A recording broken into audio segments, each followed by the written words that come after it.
Hello everyone. Today we will be doing तलाक in Muslim law. तो तलाक मुस्लिम law में अगर आपको समझना है तो आपको बस ये एक फ्लो चार्ट समझना पड़ेगा. उसके बाद आपको पूरा तलाक का कॉन्सेप्ट समझ आ जाएगा in Muslim law. So when we move on to talaq, तलाक के दो टाइप्स होते हैं, दो कैटेगरीज होती हैं. One is on the death of either party या ऑन सेपरेशन. तो अगर एक पार्टी की डेथ हो जाती है, एक सपोज हस्बैंड एंड वाइफ में से किसी की डेथ हो जाती है, तो अपने आप वो of course they get separated automatically. अब on separation, separation is either judicial और एक्स्ट्रा जुडिशियल. जुडिशियल हम पढ़ेंगे dissolution of Muslim marriage act 1939. It's a very easy act है, जो कि आप जुडिशरी मतलब आप कोर्ट के पास जाके रिलीफ सीख कर सकते हो. And you can of course there are some grounds of divorce under which you can go to the court and seek divorce, right. अब जुडिशियल हम आगे पढ़ेंगे. एक्स्ट्रा जुडिशियल में हमारे 3 कैटेगरीज होते हैं: bye husband, bye wife on delegation, bye mutual consent. अब bye husband के 3 टाइप्स होते हैं. वन इज तलाक, वन इज इला, वन इज जिहर. तलाक के कुछ टाइप्स होते हैं: तलाक उल बिद्दत, तलाक उल सुन्नत. उल बिद्दत हमने बहुत हिस्टोरिक केस है, Shayara Bano versus Union of India. It's also known as triple talaq, 3 तलाक. इसको काफ़ी सारे नाम से बुलाया जाता है. एंड ईजिली अगर आपको समझना है तो उल बिद्दत है हमारा 3 तलाक. इसके बारे में हम आगे पढ़ेंगे. तलाक उल सुन्नत के 2 टाइप्स अगेन होते हैं: तलाक ए हसन और तलाक अ Hasan. So this is hasan and this is अ हसन. सो ये था हमारा तलाक. सो तलाक बाय हस्बैंड, तलाक इला एंड जिहर, तलाक उल बिद्दत, तलाक उल सुन्नत. सुन्नत के 2 टाइप्स हसन एंड अ हसन. अब बाय वाइफ ऑन डेलीगेशन, तलाक उल तफवीज, ठीक है. अब by mutual consent, khula and mubarak. तो अगर आपको तलाक समझना है in Muslim law, you just have to remember this whole flow chart. आपको एकदम याद कर लेना है. एंड इस फ्लो चार्ट को आप किसी भी आंसर में बनाओ, इस फ्लो चार्ट के बारे में किसी भी आंसर में लिखो, you are going to score good because this completes the whole तलाक कॉन्सेप्ट इन मुस्लिम लॉ. तो अब एक एक करके समझते हैं. सबसे पहले हम समझेंगे तलाक बाय हस्बैंड. हम एक्स्ट्रा जुडिशियल वाली चीज़ें समझेंगे सबसे पहले. सो तलाक बाय हस्बैंड में हमने क्या पढ़ा था? तलाक इला एंड जिहर है, ठीक है. अब लेट्स स्टडी तलाक उल बिद्दत. तो तलाक उल बिद्दत जो कि हमारा शायरा बानो केस में अनकॉन्स्टिट्यूशनल डिक्लेयर कर दिया गया था because it violated fundamental rights. इसके आर्ग्यूमेंट्स इसके लिए ये थे कि it's under freedom of religion, it's like a security to the Muslim women. It acts as a because अगर हस्बैंड तलाक नहीं दे पाएंगे अपनी वाइफ्स को तो there are chances of the wives being killed, wives getting killed, cruelty, harassment, बहुत कुछ हो सकता है. ये थे इसके आर्ग्यूमेंट्स इसके लिए. अब इसके अगेंस्ट आर्ग्यूमेंट्स थे ऑफकोर्स, क्योंकि इसकी सबसे बड़ी ये बात थी कि ये इररिवोकेबल था. मतलब एक बार आपने इसको कह दिया तो this is irrevocable, you can not revoke it back. मतलब बहुत सारे जो हम आगे तलाक पढ़ेंगे वो रिवोकेबल होते हैं एक हद तक. ये तो आपने जब बोल दिया, जिस स्टेट में बोला है, आप इंटॉक्सिकेटेड थे या आप अपने सेंसेस में नहीं थे, कुछ भी आपने, या स्लिप ऑफ टंग, एंगर में भी आपने अगर बोल दिया तो दिस बिकम्स इररिवोकेबल. तो ये इसके आर्ग्यूमेंट्स इसके अगेंस्ट थे. एंड फंडामेंटल राइट्स, हमारी कॉन्स्टिट्यूशन के जो प्रोविजंस हैं, के जो आर्टिकल्स हैं, के जो राइट्स हैं, उसको तो ये वायलेट करता ही करता है. इसलिए इसको 3:2 की बेंच थी सुप्रीम कोर्ट में और इसको अनकॉन्स्टिट्यूशनल डिक्लेयर कर दिया. So this was all about तलाक उल बिद्दत. आप अगर ये आए तो आप तलाक उल बिद्दत के बारे में बताओगे, आप इसके लिए आर्ग्यूमेंट्स इसके लिए बताओगे, आर्ग्यूमेंट्स इसके अगेंस्ट बताओगे, एंड फाइनली जो जजमेंट आई थी 3:2 वाली, आप वो बताओगे. अब बात करते हैं तलाक उल बिद्दत था, तलाक उल सुन्नत था. तो talaq ul sunnat is according to the words, is according to the practices of prophet Mohammad. So इसके 2 टाइप्स है, hasan and ahsan. So basically इसके लिए आपको एक कॉन्सेप्ट समझना पड़ेगा जिसको बोलते हैं तुर. सो हसन का मतलब है आप 3 बार 3 कंसेक्यूटिव तुर में तलाक प्रोनाउंस करते हो. So tuhr basically is the period between, suppose आपका फर्स्ट पीरियड एंड हो रहा है तो it's the period between 2 periods, 2 cycles. मतलब it's a period of purity जहां पे तो woman is not menstruating, right. So अगर सपोज आपका एक फीमेल का पीरियड स्टार्ट हुआ फर्स्ट को एंड एंड होता है 4th को, राइट। तो जो तुर स्टार्ट होगा वो 4th से स्टार्ट होगा till the next period. Suppose next period again 1st को आ रहा है तो वो 30th तक रहेगा। सो ये जो पीरियड है 4th से लेकर 30th तक ये है तुर, इसमें प्रोनाउंस किया जाता है तलाक।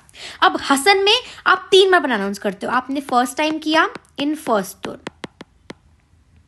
सेकेंड टाइम किया इन सेकेंड तुर, थर्ड टाइम किया आपने इन थर्ड तुर। अब आप पूछोगे कि रिवोक कब तक कर सकते हो? रिवोक आप कर सकते हो जब तक आपने सेकेंड प्रोनाउंस नहीं किया है। सेकेंड प्रोनाउंस करने के बाद आपने जैसे ही थर्ड प्रोनाउंस कर दिया तो वो इरिवोकेबल हो जाएगा। अब आप बैकआउट नहीं कर सकते हो। एंड हसन में आप बस एक बार प्रोनाउंस कर रहे हो इन अ सिंगल तुर एंड उसके बाद इद्दत स्टार्ट हो जाता है। तो इरिवोकेबल है जब तक इद्दत चल रहा है, रिवोकेबल है जब तक इद्दत चल रहा है, राइट। सो इद्दत कितना? 90 डेज। तो अगर सिंपल शब्दों में समझें, हसन काफी सिंपलर है, मतलब उसमें 3 बार प्रोनाउंस नहीं करना है, एक बार प्रोनाउंस कर रहे हो इन अ सिंगल तुर, उसके बाद इद्दत स्टार्ट हो जाता है। रिवोकेबल कब तक है? जब तक इद्दत चल रहा है, टिल 90 डेज रिवोकेबल है।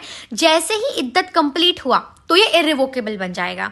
वेराज हसन में क्या होता है? हसन में फर्स्ट या सेकंड प्रोनाउंसमेंट तक आप रिवोक कर सकते हो, सेकंड के बाद थर्ड प्रोनाउंसमेंट के बाद इद्दत स्टार्ट हो जाएगा, उसके बाद आप रिवोक नहीं कर सकते हो। And this is concept about तुर। अब बात करते हैं हम इला के बारे में। सो इला इज अ वो ऑफ एब्स्टिनेंस। वो बोल सकते हो या आप एक उसको ओथ बोल सकते हो कि आप एक ओथ ले रहे हो कि मैं अपनी वाइफ के साथ कोई भी सेक्सुअल रिलेशंस नहीं फॉर्म करूंगा 4 मंथ्स के लिए। अब 4 मंथ्स तक आप इसको रिवोक कर सकते हो, उसके बाद इद्दत स्टार्ट हो जाएगा। इद्दत स्टार्ट होने के बाद इट बिकम्स इरिवोकेबल। अब रिवोक हम बात कर रहे हैं रिवोक कर सकते हो, रिवोक कर सकते हो। रिवोक कैसे कर सकते हैं? तलाक में भी और इसमें भी आप रिवोक कैसे कर सकते हो? Express by words. आपने वर्ड्स बोल दिया कि okay I am taking back my इला और टेकिंग बैक माई तलाक। Implied is having intercourse with your wife, right. So इस तरीके से आप इम्प्लाइडली रिवोक कर सकते हो। अगर आपने 4 महीने में कभी भी वाइफ के साथ रिज्यूम कर दिया कोहैबिटेशन या इंटरकोर्स, देन अपने आप ऑटोमेटिकली योर तलाक और योर इला गेट्स रिवोक्ड। अब जिहर भी वो ऑफ एब्स्टिनेंस होता है फॉर 4 मंथ्स, बट जिहर में एक जो चीज आ जाती है वो होती है you are comparing your wife with your mother. The reason why you compare your wife with your mother, because जो हस्बैंड है उसके लिए जो उसकी मदर होंगी वो प्रोहिबिटेड डिग्रीज में आएंगी। She comes with in prohibited degrees and he can not have of course intercourse with his mother. तो इसलिए वो उसको अपनी वाइफ को कंपेयर करते हैं अपनी माँ की तरह, ताकि वो वाइफ के साथ, उन्होंने इंटेंशन बना ही लिया है कि अब उसको इंटरकॉर्स नहीं करना है, अब उसको वाइफ के साथ नहीं रहना है। फॉर 4 मंथ्स करता है। अब जिहर में जो रेवोकेशन का कॉन्सेप्ट है that is a little different. Revoke करने के लिए आपको एक्सप्रेस इम्प्लाइड जिहर में नहीं रहता है। रिवोक करने के लिए या तो आपको एक स्लेव को फ्री करना पड़ेगा, या तो आप 60 पुअर पीपल को खाना खिलाएंगे, या तो आप फास्ट ऑब्जर्व करेंगे फॉर 20 डेज। ये सब करने के बाद ही आप उसको रिवोक कर सकते हैं। मतलब इसमें एक्सप्रेस इम्प्लाइड रेवोकेशन का कॉन्सेप्ट नहीं आता है। सो ये हो गया हमारा तलाक। तलाक में हमने कर लिया तलाक इला एंड जिहर, तलाक उल बिद्दत, तलाक उल सुन्नत, talaq Hasan and Hasan. Now we move on to talaq by wife on delegation. By wife on delegation. So by wife on delegation में हम इसको तलाक को बोलते हैं तलाक उल तफवीज़। So तलाक उल तफवीज़ में बेसिकली क्या होता है, हस्बैंड जो है वो वाइफ को या किसी थर्ड पर्सन को ये राइट डेलीगेट करता है। तो अगर हस्बैंड डेलीगेट कर रहा है तो अभी भी पावर किसके हाथ में है? हस्बैंड के हाथ में। That means the power is not absolute, but yes if it's exercised once then it becomes irrevocable. अब अगेन हमने जब बात की कि डेलीगेट हस्बैंड ही कर रहा है तो ऑटोमेटिकली पावर उसी के हाथ में होती है। तो हस्बैंड या तो इसको टेम्पररी बना सकता है, परमानेंट बना सकता है, कंडीशनल या unconditional. Let's understand this through an example. Suppose husband ने वाइफ को ऑप्शन दिया कि तुम मुझे निकाह के 3 साल तक तलाक दे सकती हो, 3 साल में किसी भी समय तलाक दे सकती हो if you found me with another girl. तो अब ये जो 3 साल का पीरियड हो गया, दिस डिनोट्स टेम्पररी, एंड ये जो गर्ल वाला जो कंडीशन हो गई, this denotes it's conditional.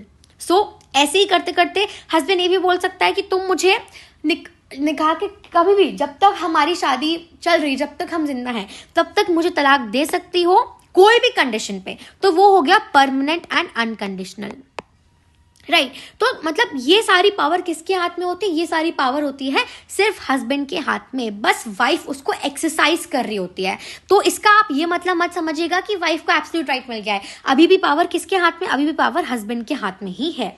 So this was about तलाक उल तफवीज, दैट इज तलाक बाय वाइफ ऑन डेलीगेशन। अब जो हमारा लास्ट इंपॉर्टेंट तलाक आ जाता है, दैट इज तलाक बाय म्यूचुअल कंसेंट।